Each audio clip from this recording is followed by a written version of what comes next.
Life happens, and not always the way we expect it to. Every single day, we face change, stress, and uncertainty. What if you could learn to thrive no matter what life throws your way? Resilience expert Adam Markel and his inspiring guests explore breakthrough strategies to fully embrace change and build the resilience required to become change-proof.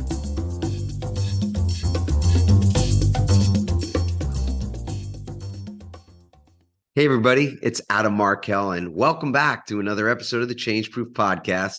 Today I have Gustavo Razzetti. Gustavo is passionate about helping teams do their best work. The best work of their lives is what he says. He's a sought-after speaker, culture consultant, and best-selling author. After 25 years of helping organizations build purpose-driven brands and teams, Gustavo created Fearless Culture to help organizations become purpose-driven, agile, and innovative.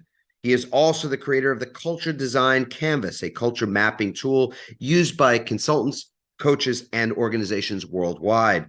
Gustavo's work has been featured in Psychology Today, the New York Times, Forbes, BBC, and many other publications. He is the author of 4 books, including the recent Remote Not Distant, a roadmap to build a strong culture for remote and hybrid teams. You're going to love this conversation today with Gustavo Razzetti. So sit back and enjoy.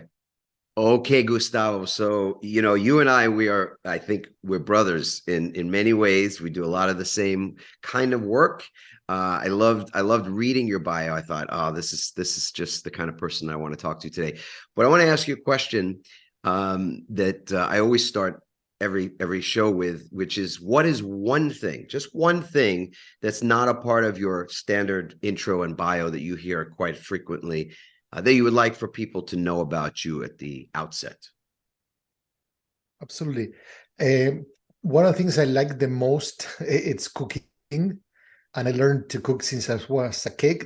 And I'm basically, not only I enjoy cooking, but I enjoy sharing the meal with people. And for me, it's a metaphor of figuring things out. So basically, whatever, I always tell my clients, whatever you throw out at me, I'm going to cook something with it. So tell me what you have, what ingredients you have, and I'm going to find something to hopefully delight you, but at least to have fun together. Yeah. The cooking metaphor is like a really good one. We were discussing with a client or prospect just yesterday the idea of something that we want to do with them, something that they want to have done, and the idea of creating a recipe and the ingredients is very powerful. And metaphors, I don't know, because I know you're a speaker as well as a facilitator and a leader of teams, etc. Metaphors to me are really it's like a shortcut as a learning device, as an accelerated learning tool, if you will, to help people to remember things, to understand things at a deeper level. It's biblical, really. I mean, the Bible is just filled with allegory. It's symbol, because those symbols teach, those allegories teach, the stories. Those are the things we remember without necessarily being able to recite chapter and verse everything that's there. So I would love to know, is the cooking metaphor, is that one of your favorites? And if it is, or even if it isn't, what's another metaphor that you use in your work frequently? I don't know if my favorite, I don't have favorite things. I always change. Maybe it's the flavor of the month, if you may. Another metaphor that I use a lot that really works well with teams is what we call the stinky fish. And basically, it's a metaphor to talk about the issues that teams are facing, but actually are not facing. So if you have a fish in the fridge and you don't take care of it, it's going to start to rot. Not only you're going to have to throw it away, but everything's going to start contaminating everything around it. So the issues that start small, that teams, for whatever reason, they don't address, then they start to rot and contaminate the team and become bigger issues. So we always, and I also have a tool that we work with teams to uncover what's your stinky fish. What are the things that you're not saying that if we don't tackle it, it's going to start to rot and contaminate the whole team. All right, I want to dig into this a little bit more. I want to chew on. I want to chew on this stinky fish for a minute more, and then I want to move on to another metaphor. But But so in the world that we are all in at this moment, an ever evolving, changing world, what are some of the stinky fish issues that you are seeing in the organizations that you're working with? And of course, you don't have to name anybody, you know. No, of course, but we also do lots of open workshops, so where people share their stinky fish as well. So I can definitely share. I think the most common thing, it's every time there's change, the uncertainty of what's going to happen. People are really afraid, and I think that sometimes leaders fear sharing bad news with people, or news, because news are not bad, it's just information. And the lack of information actually gets people creative juices started. So people start filling all the blanks with very dramatic scenarios, and sometimes things are not as bad. So I would say that it's better to inform teams than to let them fill the blanks, if you may. There's also a lot of tensions about people in actions that never happen. So we hire the wrong person, and then no one wants to fire that person, and we kind of rotate them in multiple roles, waiting to, if the person, someone would turn in someone they were not. So basically procrastination of issues, and that's very important. Many teams, the big issues were very small and simple at once, and because they were left unattended, then they turn into something more dramatic. So something that maybe is not really a stinky fish, and this makes sense, right? Because we all probably have something in our refrigerator that's been there a little too long, maybe, right? But when it originally, it wasn't an issue necessarily. If we'd have handled it right away, it could have been. It wouldn't have gotten to that place where it became one. But then we ignore these things. What are some of the issues that you think people are ignoring today? What are the conversations, if you will, that organizations and leaders are not having quickly enough in your view today? One of the common themes that we see is lack of alignment between what leaders want and people. Second, the gap between what leaders declare to their teams. So they say, no, we really care about this, X, Y, and Z, but then their actions prioritize something not only different, but many times the opposite. So that gap frustrates people. People say, don't tell me that you're people centric or center or people first. And then when margins go down, you fire people. So tell me I'm profit first, and that's okay. So the people prefer to be told the truth, even if they don't like it, than to be lied. And I think that's one of the most common tensions, the gap between what leaders declare and how they act, and then people get really frustrated. And then the remote or hybrid kind of tension between people wanting flexibility and some leaders wanting people back in the office just because they want to, without a clear explanation. That's one of the most common themes that we keep seeing over and over. Yeah. Now, I know you wrote a book called Remote, Not Distant. I actually, for those of you that may be watching this on YouTube, you can see it in Gustavo's background. Beautiful yellow cover. I mean, I'm a big fan of like a striking color. This book has the buoy, Change Proof has the buoy right there in yellow. So I'm a fan of that. Very much that color. So let's talk about the remote world and what has changed, do you think? Obviously, we've been through quite a bit of the cycle already, meaning I think since the very start, people didn't know what was going to happen. How could an organization work remotely? We had not done it. It wasn't the future of work in 2020, at the beginning of 2020. It became the future of work quite quickly once the pandemic started. And now it is very much it is the present of work, and it is also the future of work in many respects. But we're still in a state of flux, as you said. Not all the cards have been put on the table. Let's say that the organizations have not disclosed their true intentions or their plans. Now, let's be clear, right? Organizations are just made up of people. Many companies don't know yet. They don't have a plan yet. And it would be great if they simply, leaders are hesitant to say, hey, we just don't know. Hey, we just don't have a plan yet. When we have one, we'll let you know. But that kind of radical honesty, if you will, transparency, vulnerability even, to say you don't know something and that we're not ready to make a decision, that would be refreshing, I suppose. But that will also mean that maybe these folks are not competent. They're supposed to know. That's what, if they don't know and I don't know, why are they getting paid 10 times what I get paid? I don't know. You know the way people are, right? So there's a reason why I think people who are in leadership roles, senior leadership roles, don't always disclose what they don't know. But so there's a chance that that's the case. But there's also a chance that they do know, that they have a sense of what they are looking to do in the future, and are not yet telling everybody transparently what is to come. What are you seeing there? Well, you're very much an expert in this arena. Tell us what the present day of present day of remote working and hybrid working looks like today. Absolutely. Like every change and every trend, you don't notice it until it's too late. No, you're waiting for that wave to surf. You're in San Diego, and if you lose that second, the wave's gonna pass you and you miss it. And I think with this is something that was boiling. It was happening until it finally it came to fruition. So the pandemic accelerated something. There was a need for people to work differently. There was a need for people to find balance between personal and professional lives, and so on and so forth. And the pandemic accelerated that process. The point is, some companies are seeing that as, well, we gain a lot of learning. Imagine, like, go back 2-3 years back, people didn't know how to work remotely. They didn't have the technology, they didn't have the willingness, they didn't have the process, a lot of stuff. And yet, most companies not only survived, but thrive financially and in many other aspects. So people say, hey, when we didn't have the resources, we did it kind of okay. Now we learned after 2 years and a half or more. So why do we want to go back to how things used to be rather than apply those learnings?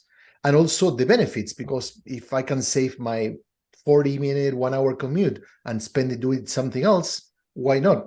Interestingly enough, people that save the commute because they're working mostly remote, they don't spend that time only on themselves. Maybe 80% it's back to them, personal time, but they work an extra 20% for the company. So when we were commuting, we didn't work. So now companies also have that extra benefit. I think what we're seeing is there are leaders that are lost, but at least recognize, hey, I don't know how the future is going to look like, but let's figure it out one day at a time, 1 week at a time, and we are going to be pivoting. There are leaders that are completely clueless and decide to, you know what, we better go back to how things used to be. And the reason is there's a lack of trust, no? And people think that if their employees, their team members are visible, then it's going to be easy to manage. But actually, the message that they're sending is, I don't trust you. And when people can feel that you don't trust them, they're not going to trust you back. So that's kind of, in a nutshell, some of the key themes. Yes, I think you brought something up that's really powerful. That is part of our history. The way we would measure that, managers would measure productivity, was basically to see, are you behind your desk or are you doing something? If you were doing something, then you were busy, or whatever you were, then you were somehow productive and earning your keep. But to not be able to look in at your cubicle or in your office, or see when you came in at 7:30 in the morning, who's in the office? That's or at 8:30 or at 5:30 or 7. Who's still in the office? Who's here first, etc. That was the litmus test for who's the most productive, who's most keen and eager, and all the rest of it. So now we have this unknown, so to speak. There's not I guess a time, the way you punch a time clock. I mean, there's still factory people and other people that are required to check in and so that when they're starting or what have you. But with remote work, it requires trust, or with hybrid situations, it requires trust. So I think you put your finger on something fundamentally important. And I guess the question I want to ask is that lack of trust on the part of, let's say, a manager or some other leader, warranted? We're into this now long enough, a couple of years in now, to be able to look at numbers to see how productive people in the remote space actually are, Gustavo. And I don't know if you have access to that. I'm making an assumption that we have enough time at this point to have reliable data about that. But I think that's a question that's still in people's minds. It hasn't been resolved. At least I haven't heard it resolved. So what's your thoughts on that? The point is, there are a lot of research and facts that show that people are more productive when working in a hybrid environment, if done well. Because there are people that do it, but not necessarily the right way. Also, organizations that offer hybrid have increased diversity to a level that no one saw before. For example, Spotify, now more than 46% of the senior leadership positions are held by women. That basically, in the past 2-3 years ago, that wasn't the case. So basically, they tripled the amount of women in positions because of job flexibility, because they can balance personal stuff with professional stuff in a more convenient way. The same happened with Allstate, the insurance company. So they really increased the amount of minority employees, Hispanic, African Americans, that now apply to a new job opening because of this. So there are dramatic changes. There are a lot of facts that shows that it works. Many companies have been operating remotely or in a hybrid since the beginning of age, and they're doing great. Some companies require a mix. I mean, if you're an airport operator, flight operator, you need to be there. You cannot do it from home, right? Right. But I think the most important thing, it comes back to trust. So leaders talk a lot about data, about being data-driven, about information, but then when they come to certain decisions, they're biased, as anyone. They're not perfect. They're human beings. And basically, going back to they don't trust people. Tobias Luke, who is the CEO from Shopify, uses a metaphor that's the trust battery. So basically, and we do this activity with leaders, like, how does your trust battery work? Do you start with an empty battery, with a full battery, with a half full battery, depending on the situation when you're starting a new relationship? And also, the second part, which is as important, how fast does that battery either depletes or gets full? Because if you start with a full battery and you trust your team a lot, but the first mistake they make, you immediately don't trust them anymore, it doesn't work. So I think trust, to your point, is critical in this situation. So it's not about the facts, it's about the emotions that come to play. If I don't see people working, I think they are not working. And that's something that's ingrained, because leaders were raised like that in the past. Again, I'm playing the angel's advocate here, because I think there's still people that go, so I get that. We all want trust. We want to be trusted, and we want to trust others. I don't think there's anybody would push back on that.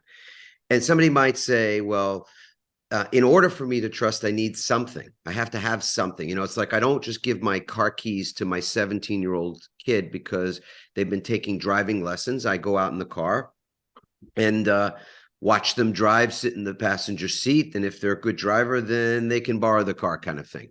So I think on some level, it's a bit of a show me. It feels like there's an element of show me how it is that the work is being done more productively, and then I may have more trust for this. I guess my question there is, if you are seeing that the company or that your group is not performing at the level that you would want or expect, or that the company expects, would you not come to the assumption, let's say, or surmise that it's possible that being away from one another, not being able to collaborate, not being able to walk into one another's office or space to ask questions, to get ideas, to be able to have innovative, random conversations, unplanned conversations that happen in collision zones, inside of an office building, in the hallways and in the break rooms and things. Wouldn't you make the assumption that perhaps that's going to be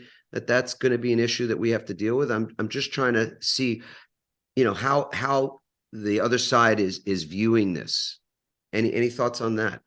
Absolutely. And I did a lot of research for my book and also for the kind of work I do with clients. And first of all, when people didn't have a choice, when leaders didn't have a choice, they trusted people to work from wherever they could, with the tools they could, because they weren't ready, didn't have the right connection, the right technology, etc. And people rose up to the occasion and were able to keep most business up and running, right? True. So what people are saying now, that we have a choice, why is this not working? I agree with you that not everyone is reliable, but first of all, people already went through a scrutiny process when they were recruited. So if you recruited the right person, so you don't hire your 16, 17-year-old to drive your trucks. You say, no, I'm hiring truck drivers who have the right experience. If you hire and you did your due diligence, then you should trust, because you verify first and then you trust. There's a company that's called Atlassian, which is an Australian team software company, multi-billion organization, that they have a practice that every time they hire someone new, they give them like a $5,000-7,000 check, and they invite them to take vacation before they join. So basically what the company is saying is, I did my due diligence during the recruiting process. Once I hire you, I trust you. And I'm actually giving you money to go and spend a vacation even before you work 1 hour and you do something for me. So the message it's sent, it's powerful. When you trust people, people are going to give it back, and then it's not going to be the other way around. However, there's always 3-5% of people that are going to screw up. Have a one-on-one, work with those people, but don't punish the majority because just a few people are basically slacking or not working or being irresponsible. And I think that leaders create rules that apply to everyone just because they are not having conversation with the people that are not really doing their job. Right. So that's the aberration, in other words. And I would say that we're hearing more. I know we're hearing more that organizations are saying, we're going to have you come back perhaps over the next few months, 2 days a week or 3 days. And I'm hearing a lot of 3-day-a-week work situations coming back into the office. Gustavo, do you think that that's a good idea? I know every situation is different. Every company is different. So I don't expect you to create a blanket answer for this, but just to what extent do you think, if a company has been, as you said, came through the worst of the pandemic, and now, of course, we have different kinds of headwinds economically, politically, et cetera. Is it a good idea? And if it is, or even if it isn't, what's the best way to communicate with people about this coming back to the office eventuality, we'll call it? Mm-hmm. Yeah.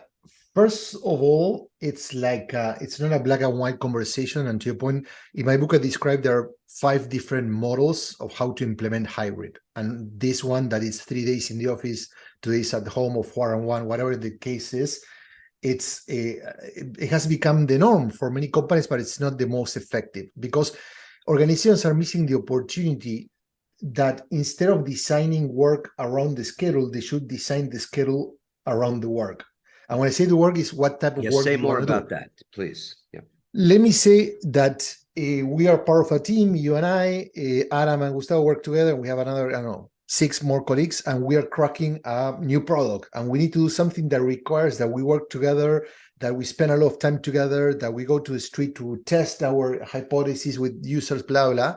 So maybe we need to spend 1 or maybe 2 weeks working from the office or in the same place, whatever that is, because the nature of the work dictates that. But then when the 2 of us and other people, we all split and we go on implementation, maybe we don't need to see each other for 1 or 2 weeks, and we need to touch base in certain critical moments. So it's about understand what's the nature of the work that needs to be done and design your schedule around it rather than in the end. So I go 2 days at the office, and what for? Because I have to be there.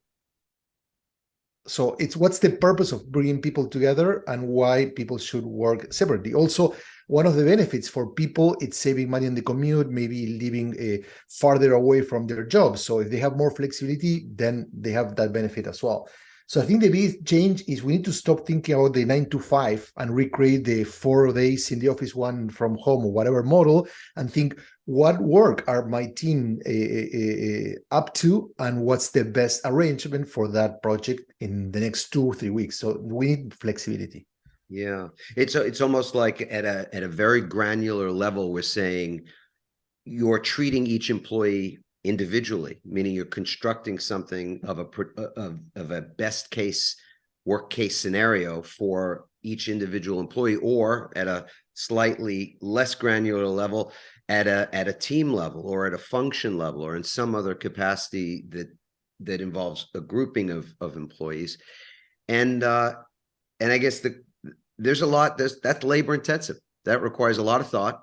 It requires its own planning and oversight, and yeah, I suppose people would be thinking, well, is that scalable? It's not a cookie cutter approach by any means. And I think that's what we're saying anyway, that the future of work and where we're at is less cookie cutter than it has ever been.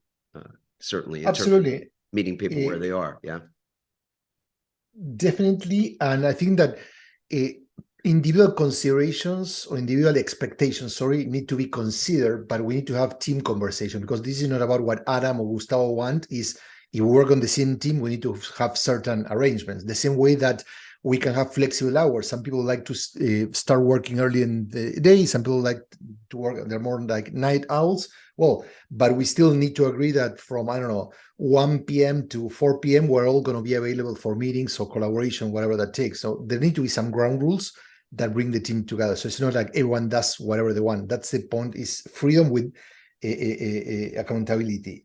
But in the end, the companies have been there are many companies have been operating like that for decades. Not only remote first company, but most global teams that have people in Indonesia, in France, in Canada, in San Diego, whatever. That's the way they work always. But they were maybe it's true. You said earlier that part of what happened in the pandemic was we went into the pandemic without the resources to work remotely. I was part of a company, was running a CEO for a company that was in four continents. We were using Zoom. Interestingly enough, a family member of mine discovered Zoom in 2015 or 2014 or something. It was very early versions of it, but it was so effective that I could get on with my senior leadership team that was in Sydney or in Singapore or in Vancouver, and have everybody participate in meetings very similar to the way you and I are doing this now on Zoom. So it is, there's a lot of technology and a lot of ways of doing things that we could have been doing this 5 or 6 years sooner. And so I question in my mind, even in this moment, how much technology, how many resources and tools are available that we're not focused on, not utilizing when it comes to the future of where work is headed.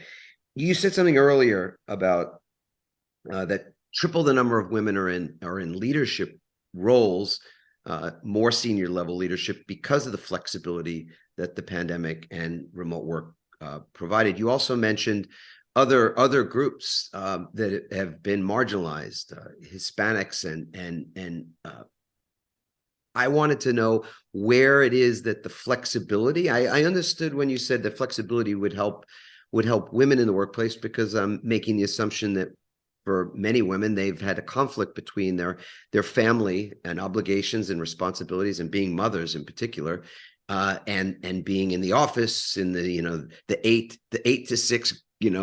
Here's how I climb the ladder kind of grind.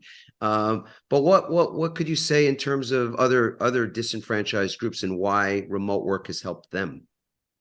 That's a great question. Thank you for framing it. First of all, there's a location aspect. So there are certain populations that live in smaller towns where the access to better executive jobs, it's not possible, right? Yeah, they have a job, but small town. But if they want to grow, they're smart, they want to have a career, and now they can have access to larger organizations. Actually, not only in the US, but they can work globally for companies that operate across the world. There's also the travel thing. There's a cost associated, and there's also the incidence of having kids. So minorities have a higher level of kids compared to the average American, and that means because of age stuff, it's because they tend to have more kids too. And because of that reality, it's more complicated if you're a mom or a single dad or whatever to go to the office every day. So having that flexibility is better. And then there's an element of psychological safety, that there are a lot of exclusive kind of conversations, or what they call microaggressions, that happen in the workplace, that when you're at home, they don't happen that often, or you can turn off your camera, go and grab a coffee or go for a walk.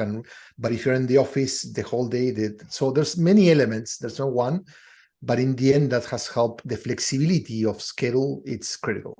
Got it. Yeah, and I wanted to understand a little bit about how remote hybrid work relates to, if it does, in fact, if you can draw some comparisons to lay out a bit of the relationship as you see it between that and ESG paradigm and principles. Yeah, there's a lot of benefits when it comes to the impact of work. So commute not only cost people a lot, but as society costs a lot, because we're moving people from, like, you have a house that you need to keep heated, but you're not going to be there, but you're going to be working. Not you in San Diego, I'm talking here in Chicago. That's still on the True. 30s, whatever. And that costs money, to the environment. It's a huge impact. Traffic, it's another. Traffic also, it's not only the problem of traveling from one place to another, but also the impact it has in people's mental health, accidents, lives, etc. I can relate to that. I used to be a 3-hour-a-day commuter, sometimes 4 hours, when oh my God, I would go from our house in central New Jersey to my office. I was a lawyer back then, so my law office in Manhattan. It was, on a good day, it was an hour and a half. On a bad day, it could be 2.5 hours each way. And yeah, I was not the happiest person back then, upon arrival in either location. Yeah, I know. Yeah, I lived in you. Connecticut and have to commute to New York City, and I know what you're talking about. So the commute per se, it emotionally, not only the cost for the individual, the cost for society, but also the emotions, the time that you waste. So there are many aspects. Of course, a commute has also, everything has an upside and a down. That when you commute, you have time to relax, you have time to transition. I used to go to Chicago all the time and work there in an office, and I took the train and I wrote, I read, I did a lot of email when it was a great focus work moment for me. Yes. So, but in the end, the impact, for example, in Europe, many leaders don't travel because they don't want to spend the carbon footprint in a flight to visit their teams, right, by taking a flight, or they take a train, or they just work remotely. And I see a lot working with large global corporations that they're seeing the benefit, the impact that their company have on the planet reduced because of having people distributed and not having to work in the same place. Also, and lastly, the impact in office footprint. Many leaders, especially CFOs, have said, hey, if people are not going to be here all the time, we need less footprint. That saves the company money, but also the impact in the environment in the long run is smaller. Yes. And you already mentioned earlier about on the social side, how it is that this has increased the opportunities for groups of people that were typically just experienced a harder time advancing pay wise and responsibility wise in the workplace. So you've indicated that as well. So I do see a strong correlation between the goals, the ESG goals, and how remote work might meet those. I want to, in the last section here, just talk a little bit about you personally. The work that I do in the world in organizations similar to you is not about so much remote, the concept of the remote work, even though that's an element. It's about wellness. How do we create more well-being in the workplace? And I wrote a book earlier in the year called Change Proof to talk about this concept of how it is that we are able to embrace change. And one of those changes is that corporations have to become more empathetic. The organization is a fiction of sorts, a legal fiction, but it operates through people, and those people have to understand other people and be able to care for them better. I'm wearing a shirt today that says "Got Your Back," and it's that concept of having each other's backs that is so powerful in producing greatness. Organizations that are actually able to impact in a very positive way many other people. So my question to you is, how have you developed resilience personally, or how is it that you've developed resilience within your own teams? What does that look like for you over the last few years? That's a good point. I think that for me, resilience is the ability to bounce back, and I think that the best way to learn how to do that is to go through a situation in which you don't have a escape route and you figure it out. So in my case, a short story, like I got lost. I was doing trekking in a mountain in the Andes, and I got lost, and I have to improvise shelter and spend one night there without any food, without any water, without any, not even the proper clothing, and it was raining and snowing, and I have to figure out how I survive. I'm not a kind of a one of these guys that start building stuff with their fingers, but I figured it out, and I realized that the most important thing, for me, that's critical for resilience, is like understand where you are and keep your mind calm and understand, well, I cannot control the environment, but I can control my reaction, no? And that was basically very important. So I apply that same experience to new things every time I embark myself in uncharted waters. It's okay. Well, at some point I realize, hey, it's snowing, it's late, I need to stop, I need to read the signals and then adapt. Yes, the adaptation is a strong piece of resilience. We are myself and our company does a lot of research on it. I do quite a bit of keynote speaking on the topic of resilience, and today much of it is on stress management, on mental health, on work-life balance, on things of that sort. But often people will quote Darwin, in terms of this concept of sort of the survival aspects, the survival of the fittest, even. The fittest. Right? Everybody knows that. But they miss, I think, the most important aspect of what Darwin was sharing, which was that it's the most adaptable. It's the people that can adapt to changing environmental circumstances that are the ones that are the fittest, if you will. And the fittest is not necessarily the strongest. It's not necessarily somebody that doesn't fall down or make mistakes or find themselves in uncharted waters, as you said. It's the person that's able to be flexible, agile, alert, as you said, aware, and able to understand that there is there is, even if there's fear in the unknown, that there's also comfort in and this is where our world intersects with yours, I'd say. There's comfort in your ability to create situations that allow you to recharge. You talked about remote work as a way that people get to produce something in a more effective way, in a way that's effective for them, and therefore it's effective, or maybe say more effective for the organization. From our standpoint, that's what resilience is all about. It's the ability to recharge your battery. Now, you talked about the trust battery earlier. So, I think it's true. We wake up in the morning and we have a battery for that day. Sometimes we use a different analogy, but we talk about like a bank account, like a resilience bank account, right? But let's just say use it to battery today. We wake up, we have a battery, we have a charge for the day. How is it that you can maintain the full strength throughout the day? Because in all likelihood, many of the things that are going to happen will slowly or not so slowly erode the strength of that battery. You will become more and more depleted throughout the day. And if you're not aware of how it is that you can recharge the battery, then at some point the battery, runs out of juice. I remember from earlier parts in my career that even when I was younger, I would run out of juice around 2:00 in the afternoon and didn't know, it wasn't even, I was aware of it. I wasn't thinking about it that way. And so I would just go get coffee, go eat, go get sugar, like something to just keep going. And that was not a recipe or a good strategy, let's say, for productivity for myself or for being at my best. And normally what would happen is that I would just sort of grit my way through the end of the day. As a lawyer, the end of the day, I sort of kid about this now, but I would save some of my angriest work. I did it 4:00 in the afternoon. I would write my love letters, and I would just do this stuff. I was a litigation attorney. So in those moments when I was the most sort of the least patient, the most agitated, that's when I would do that kind of work. but then I would also come home, and then I wasn't right coming in the door. I was wiped out. I was exhausted. I was, depleted.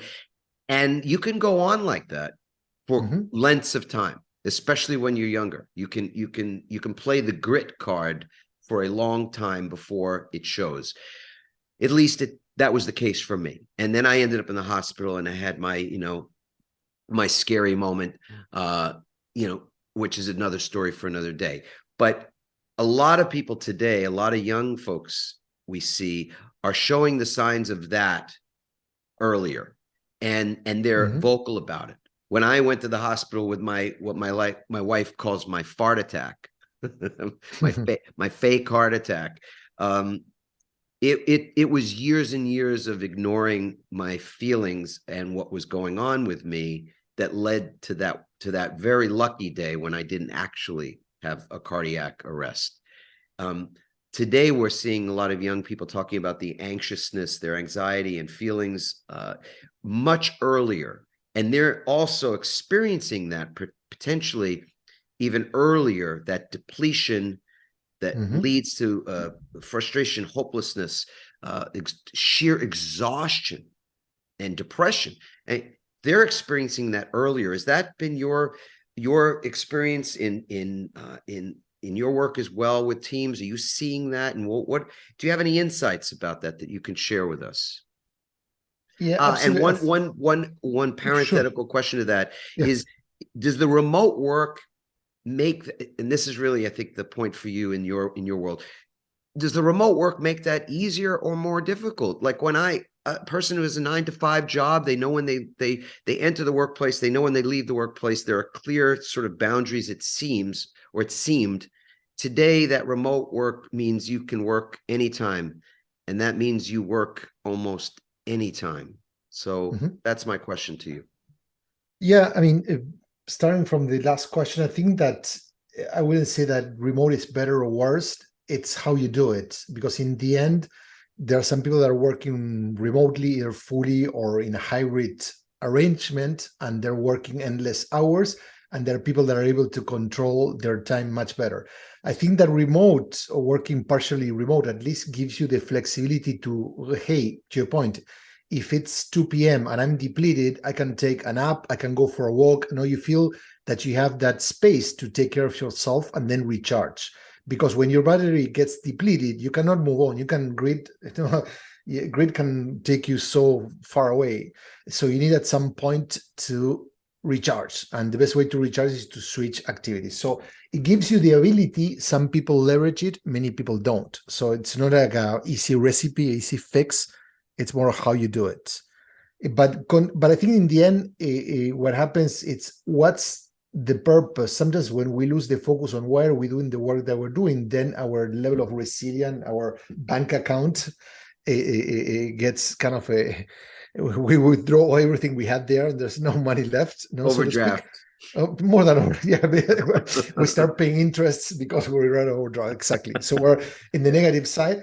So I think that it's important to connect. If you're basically working and you forget why you're doing, and if your work doesn't mean anything, is there no impact to what you're doing, then of course you're going to get tired, you're going to get stressed out and that stuff. So I think it's important to always, are you doing what you want to do? How the job that you do brings you a passion, connects you to what challenges you, learns you, and also gets you out of the comfort zone. Sometimes we get stressed out, not because we're being pushed to our limits, it's because we're not being pushed at all. And we're being our comfort zone can be as bad as trying to take our behaviors to the extreme all the time. Indeed. Yeah. Gustavo, I so have enjoyed this conversation. My last question for you is just, is there one thing that you do on a routine basis? Again, our definition of resilience is how it is that we recover. So it's the recovery that is the important item that helps us to bounce forward, if you will, to go bounce back, but bounce back stronger. To bounce forward requires that we ritualize our practices for recovery. So my question is there one thing that you do on a ritual basis to recover and recharge your battery? Absolutely. I think the two things. First, I anticipate the need to recharge. So when I need to, for example, I work with global clients. So I say tomorrow I have to start at 5 a.m. I'm not an early riser, and I need to, so I know that that's going to take a toll on me because I'm not going to go to bed until whatever. So I'm going to have to work longer hours. I really anticipate that, okay, tomorrow I'm going to give that extra effort, but then the next day I design it for, hey, I'm going to start later. I'm going to have a cushion for taking care of myself. So I design the chaos and the recovery at hand. I don't say, well, now that I'm depleted, what I'm going to do. So that people, because you don't even have the time to think or the energy to plan for that. But for me, the most important thing, I like what I call getting lost. It's kind of a ritual that I use when I feel that I'm getting depleted. I need to get lost. That could be grabbing my road bike and start riding 30, 40 miles in any direction without a clear plan. That could be going for a walk. That could be writing something, doing some research for an article or whatever it is, but kind of a change. I think that sometimes the brain has much more energy than we think. We need to put the energy into something that becomes rewarding at that time, and no, so we feel the weight when we're always doing the same. So it's like if you're doing a very deep work activity, you need to do something that's more superficial, and the other way around. And I think that helps me a lot. Yes. I'm just writing down a couple of notes on what you said, but I love the getting lost. And it's funny, or maybe it's not funny, right? You found yourself lost that one night. You had to survive a night in the mountains in the Andes, right? And so getting lost, is that like a bit tongue in cheek? Do you say that as a bit of No. I turn wink? I learned from that, I mean, because I think about resilience, talking about your topic, it's not fighting back reality. When you realize, hey, I'm lost, instead of saying, oh, I'm going to find my way home because I'm so smart, I say, hey, I need to stay put. So I learned also that getting lost helped me reframe a lot of things about my life, about myself. So now sometimes I get lost on purpose. It has become a practice. Beautiful. I love it.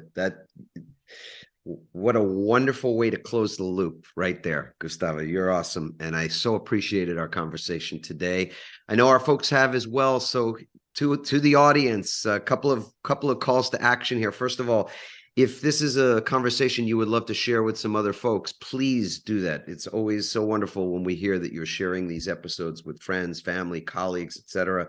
There'll be full show notes. So in the show notes, you can find out much more about Gustavo's work. You can find out about his brand new book, a wonderful book, as well as he's a keynote speaker. So he's somebody that you could also, I'm sure, reach out to have come and speak at your event.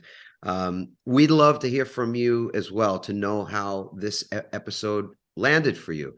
Was there things that you wanted to hear more of? Things that were impactful, insights, etc. You go to adammarkel.com/podcast and leave your comment, and it will be me, yours truly, that will respond to those. And lastly, a request, a favor, if you will. And I say it's favor because, of course, it's self-serving to make this request, but it would be wonderful if you would rate the podcast. They give you that opportunity on the platform that you're listening to it, to rate it 5 stars. 5 stars, a great rating, or less, if that's what you feel like is true for you. But when you rate the podcast, it assists the algorithm to put this podcast in front of more people that might be beneficial, that might enjoy it, and it might be a benefit to. So you're helping us, but you're also helping others. As a ripple effect. It's community. So I learned long ago that struggle is optional. And by that, I mean, often it is in our lives, we struggle because we don't ask other people for help. So that's it. I would appreciate it. We appreciate it. And thank you for listening today. And again, we love the fact you're part of this community, and we look forward to connecting with you again very, very soon. Well, I thoroughly enjoyed speaking to Gustavo. I'm sure you did as well. I got so much out of that conversation, so many insights and so many notes. Just a little bit, we started talking about the stinky fish. I mean, what a great metaphor. And Gustavo really, I think he hit on it, that so often it is the case in our personal lives, but specifically with our teams and our businesses, that we ignore issues. And we ignore them the way we ignore that fish that's getting stinky inside of the refrigerator that needs to be dealt with. And what we realize is that if we just deal with it sooner, then it doesn't get to that place. It's not a stinky fish at the beginning, even though you might think so. It gets stinkier. Let's put it that way. It gets worse with time, not better with age. It's not a good wine. So we've got to deal with those issues up front. Today, we talked about the benefits of the remote and hybrid work situation in a way that I've not talked to any other researcher, author, speaker about it before, and the impact that remote work has had, the positive impact that it is having to this day for organizations, for ESG, for environmental, social governance principles. How it is that in this world of remote and hybrid work, many of the marginalized and disenfranchised groups of folks have been able to advance because there's just so much more flexibility in order to do that, whether it's been women. In fact, 3 times as many women are in leadership roles since the pandemic than before that was the case, and in part because women can work in a more flexible way and care for their families, for their children, and still care for their careers, which is absolutely remarkable. We also talked about the fact that with other groups of folks that have been also not able to advance as quickly as others, the hybrid and remote situations allowed flexibility in terms of where you work, geographically speaking. You don't have to live in or within a commuting distance to a major city, for example, to get paid top dollar to work in large organizations and have more responsible jobs, et cetera. There's less of an incidence in those remote situations or hybrid situations of the kind of microaggressions that occur when people are not being treated fairly, or when others are biased, or where there's a certain element of just lack of understanding, lack of inclusion and understanding, and a lack of psychological safety for people to really lean into their jobs more fully because they feel like they don't necessarily have a fair shot. And this has leveled the playing field in a lot of ways for those people as well. We talked about trust and how really at the heart of the whole back to work and getting people back in the office drive has a lot to do with how managers and other senior level leaders think about their workers, and whether they have an element of trust or feel trust that they're able to get the work done. And without that trust, of course, there's the desire to sort of micromanage people, look over them, not look after them, I would say, and the like. We talked today as well about how remote and other more flexible work situations might be contributing, to what extent it's contributing to a lack of recovery, to people feeling more exhausted or more depleted or more anxious than they may have ever been feeling before, and what we do about it. We talked about the trust battery, and I thought that conversation and that distinction was really quite a great one that I'm going to think about as well. And lastly, when I was speaking to Gustavo, he shared some of his own principles for recovery and how he practices getting lost on a regular basis. Getting lost. You tell somebody, get lost, right? Well, Gustavo tells himself to get lost for a particular purpose, and a purpose that is really beneficial to him and his resiliency. So again, love the conversation. Hope you did as well. Hope you share it with other folks. And again, our request is always the same. If you love this episode, share it with a friend or a family member or a colleague, and give us a rating if you could, and leave a comment. You can do that as well. And lastly, I'll say this: if you're curious how resilient you or somebody on your team is right now, you can simply go to resiliencerank.com, and in 3 minutes, and I kid you not, less than 3 minutes, you will get a snapshot in time of your mental, emotional, physical, and yes, even your spiritual resilience. So take advantage of that. It's entirely free. It's our gift to you. And I'll just wish you a wonderful rest of your day and say ciao for now. Thanks for listening. We hope you now have even more tools and greater insights to build resilience and become change-proof. Remember to leave a review on Apple Podcasts, and you may be featured in an upcoming episode. For more resilience tips and strategies, including support for building change-proof teams, visit adammarkel.com. To get your own free resilience assessment, go to rankmyresilience.com.